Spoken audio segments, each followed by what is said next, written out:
General Ghulam Mustafa साहब, आप बता सकते हैं शायद बेहतर अंदाज में, ये सियासी लोग हैं, ये अपनी अपनी वो फ्यूचर भी सिक्योर कर रहे हैं कि कहीं वो रेड लाइन ना क्रॉस कर दें। आप बताइए, ये एब्सेंस थोड़ी सी अनयूजुअल नहीं है? जी देख, अपेरेंटली तो अनयूजुअल है, क्योंकि चीफ आर्मी स्टाफ और chairman joint chief of committee और इवन चीफ जस्टिस भी आमतौर पे जब सदर मुमकिन खिताब कर रहे हैं तो मौजूद होते हैं। इससे एक वजह तो जो ये बात कर रहे हैं सारे दोस्त वो होगी। एक और वजह भी हो सकती है, मैं समझता हूँ कि कोई ऐसी इंपॉर्टेंट डेवलपमेंट शायद हुई हो मिलिट्री सर्कल में, या कोई ऐसी कोई चीज हुई हो जिसके ऊपर दोनों जो बड़ी शख्सियात हैं आर्म फोर्सेस की, ये आपस में मशवरा करने के लिए बैठी हों, कहीं और बातचीत चल रही हो। क्योंकि आप देख रहे हैं बैकग्राउंड में और बहुत कुछ चल रहा है, बहुत ज्यादा कुछ चल रहा है, बहुत ज्यादा स्ट्रेसफुल एनवायरनमेंट है पाकिस्तान के लिए with regard to let's say sir जो लेकिन ये इजरायली ये गैर इनकलाब मामूली है सर।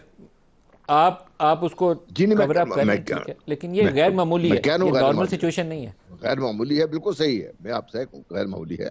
लेकिन जो तौजीहात मुख्तलिफ तरफ से आ रही हैं, मैं अपनी जाती तौर पर समझता हूँ, भाई कोई इतलात नहीं है मुझे कि चीफ आर्मी स्टाफ और चेयरमैन ज्वाइंट कमेटी का बैक वक्त ना होने का एक मतलब ये भी हो सकता है कि भाई कोई ऐसी मसरूफियात हैं, ऐसी कोई इंतहाई अहम मसरूफियात हैं जो वो नहीं आ सके, और आई एम श्योर उन्होंने प्रेसिडेंसी को इसका इन्फॉर्म कर दिया होगा और प्रेसिडेंट भी इसके अवेयर होंगे कि भाई क्यों नहीं आ रहे, वो क्या वजूहात क्या है उसकी। और अगर प्रेसिडेंट खुद सर बताना ये तो चाहे नहीं तो है कि शायद उन्होंने बता सोचा हो दें। कि ये पार्लियामेंट कौन सा ऐसा काम कर रही है, सदर साहब कौन सा ऐसा नहीं काम नहीं कर रहे हैं कि नहीं जाके नहीं, इनका खिताब सुने। एस वो, आई एफ सी वो बनाई है हमने, तो एस आई एफ सी सारे मामला इकॉनमी के संभाल रही है, तो वो बाकी काम भी इनसे कोई सीधा नहीं होता। सऊदी और दोस्त मुल्कों से पैसे लेने थे तो आर्मी चीफ और डीजीआई को विजिट करने पड़े हैं, सियासी हुकूमत को उन्होंने पैसे देने पसंद नहीं किए। तो ये रियलिटी है, कड़वा सच है, जिसको कोई सियासी लोग माने या ना माने, लेकिन वो उन्होंने फ़ौज से सऊदी अरब ने, चाइना ने, कतर ने, यूएई ने डील करना पसंद किया। ये दूसरा मौका है, और उन्होंने पॉलिटिकल गवर्नमेंट से डील करना पसंद नहीं किया। पीटीआई के दौर में भी ऐसा ही हुआ था, जनरल बाजवा को जाके और उस वक्त के डीजीआई को जाके निगोशिएट करना पड़ा था। उस वक्त भी इमरान खान को उन्होंने जवाब दे दिया था। तो अभी भी वही रिपीट हो रही है उस चीज़ की। तो ये तो नहीं है कि वो सोचते हो कि सारी बातें तो हम कर रहे हैं, क्या करना जाके वहाँ पे। नहीं, मेरा नहीं ख्याल, ये तो हो नहीं सकता, क्योंकि अगर अब फर्ज मुहाल जिस हम बात कर रहे हैं, तो फॉर दी होता है ना, for the apparently for the sake of the occasion शायद वो इसको मिस ना करते। मैं अब समझता हूँ कि ऐसी कोई बहुत गैर मामूली कोई डेवलपमेंट है जिस पे दोनों शख्सियात सर जोड़ के बैठी हैं अपने साथ। अब ये पता नहीं कि भाई मैं सही सोच रहा हूँ या गलत सोच रहा हूँ, लेकिन मेरा अपना ख्याल ये है, क्योंकि मैं ये नहीं समझता कि ये नारेबाजी से या हुल्लड़बाजी की वजह से दोनों शख्सियात नहीं आई। मेरा अपना ख्याल ये है कि कोई ऐसी डेवलपमेंट्स हैं, क्योंकि आप देखिए अच्छा अच्छा, आज ईरान एक और बड़ी इसराइल। इंपॉर्टेंट खबर है, चले इसके ऊपर क्या सराई और नहीं करते। एक और 22 तारीख को ईरानी सदर वैसे पाकिस्तान आ रहे हैं, आई होप कि उससे जी, हमारे अच्छे दौर का आगाज़ होगा। जैसे सऊदीज़ विजिट से अच्छी आमीन। तवक्कुआत हैं, इसलिए ईरानियन विजिट से भी मैं स्ट्रांगली बिलीव करता हूँ, और बल्कि अपने सियासी लोगों से भी कहता हूँ कि हमसायों से दोस्ती जब भी डाल के रखें, किसी हमसाए से भी मत लड़ें। सब हमारे हमसाए भाई हैं, उनसे तल्लुकात बनाएंगे तो हम आगे चलेंगे। सर एक और बड़ी इंपॉर्टेंट खबर है आज जनरल फैज़ के हवाले से। फ़ौज ने कहा कि इंक्वायरी शुरू कर रहे हैं, और वो टॉप सिटी का मामला है, ज़मीनों के कब्ज़े का। फिर उनके घर के ऊपर का इल्ज़ाम आया कि वो जो मोइस साहब हैं उनके घर से 400 तोले सोना और नकदी और जेवरात और पता नहीं क्या कुछ ले जाया गया, और उनको हरासा भी किया गया, डराया धमकाया गया। फ़ौज कह रही है कि हम इंटरनल अकाउंटेबिलिटी करने जा रहे हैं। इस खबर को आप कैसे देखते हैं? फॉर्मर डीजीआई, उसके ऊपर क्या अकाउंटेबिलिटी करेगी फ़ौज? कुछ आपकी तवक्को है कि अकाउंटेबिलिटी करेगी? देखिए, जब फौज एक दफा कदम उठा लेती है ना, फिर उससे पीछे नहीं हटते वो लोग, खास तौर पे ऐसे मामलात में। फिर देखिए, पाकिस्तान की एक बहुत बड़ी सीनियर लीडरशिप का एक जो एक्स हमारे डीआई भी रहे हैं, उनका मामला है, क्योंकि ये उनके लिए भी अहम है, फौज के लिए भी अहम है, और आईएसआई के लिए खुद अहम है।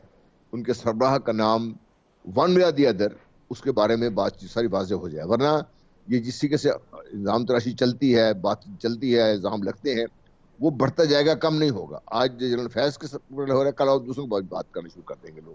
पहले भी बहुत सारी बातें होती रही हैं कि जजीरे खरीद लिया तो ये कर लिया वो कर लिया, जिस तरह जनरल बाजवा के ऊपर बहुत बड़े इल्जाम लगते रहे हैं। तो मेरा ख्याल ये है कि ये इंक्वायरी अपने अल्टीमेट उस पर पहुंचेगी, और सर लेकिन माजी के जो अंदर भी जितने वाक़यात हुए हैं, आपकी आपकी उम्मीद अच्छी है, लेकिन माजी के अंदर जितने वाक़यात हुए हैं, आपको पता है तहरीक इंसाफ के दौरे हुकूमत में जनरल आसिम बाजवा के ऊपर कुछ डॉक्यूमेंट्स एक वेबसाइट ने, फैक्ट फोकस ने शाया किए थे, उसके ऊपर तहकीकात आपने देखी कुछ होती हुई। फिर जनरल बाजवा के अपने ऊपर, जनरल कमर जावेद बाजवा के ऊपर जो डॉक्यूमेंट्स टैक्स के रिकॉर्ड छपे, उसके ऊपर वो जिसने डॉक्यूमेंट्स का, जिसके ऊपर शुबा था लड़कों के ऊपर, रिपोर्टर्स के ऊपर, उनको उठा के ले गए FIA वाले और उनकी अंदर बंद किया और मार पिटाई की। तहकीकात आपने देखी? नहीं देखी। हो सकता है वो क्लीन हो, मुझे नहीं पता, लेकिन ये एक्चुअल जो रियलिटी है वो मैं आपको बता रहा हूँ। फिर जनरल परवेज़ मुशर्रफ के साथ उनके शाह साहब थे, मुझे उनका नाम जनरल साहब का नहीं याद आ रहा, उनकी पाकिस्तान से बाहर प्रॉपर्टी ख़रीदने के, उनकी और उनकी अहलिया के नाम के ऊपर डॉक्यूमेंट्स छप गए। मुझे उनका नाम आपको शायद जहन में आ जाए। अभी वो शाह साहब थे, जनरल परवेज़ मुशर्रफ के साथ हुआ करते थे। उनके ऊपर अमेरिका और बरतानिया में प्रॉपर्टी खरीदने के इल्ज़ाम थे। कोई तहकीक देखी आपने? नहीं देखी। मेरा ख्याल है इन इंडिविजुअल एक्ट्स के ऊपर तहकीकात हो जाती तो फ़ौज का नाम और इदारा मजबूत हो जाता। देखिए, क्या पता इंक्वायरी हुई हो और फौज सेटिस्फाइड हो कि बात सही नहीं है। जो निशफातुल्लाह शाह की आप बात कर रहे हैं, वो हाँ, देखिए, शफात शाह, वैसे जनरल मैं, शफात शाह, जी यस। जी, मैं इसी कह रहा हूँ ना कि भाई ये एक बेहतरीन मौका है फौज के लिए कि अपने आप के, अपने बारे में जो भी लोगों के सोच है उसको वाज़ेह तौर पे सामने लेके आए कि भाई फौज इस चीज़ को बिलीव नहीं कर रही, और फौज चाहती है कि भाई अगर इतने सीनियर ऑफिसर का नाम आया है जो इतनी अहम पोजीशन पर रहे हैं, तो उनका नाम या तो क्लियर हो जाए, ये साहब ने कहा, वरना क्योंकि आप ये रुकेगा नहीं सिलसिला। अगर ये अभी कोई खास तरीके से कोई एक्शन ना लिया तो ये सिलसिला रुकेगा नहीं। सोशल मीडिया में लोगों ने और दाएं बाएं से बैठ के लोगों ने जो बातें चल रही हैं, जो इंसान सोचता है, वो इंतहाई परेशान कुन है। क्योंकि कोई भी मुल्क ये मुतहम्मिल नहीं हो सकता कि उसकी, चाहे वो फौज की सीनियर लीडरशिप है, चाहे उसकी पॉलिटिकल सीनियर लीडरशिप है, अच्छा, उन सब के नाम वैसे एक इतने पूरी बड़े बड़े इल्जाम लगे।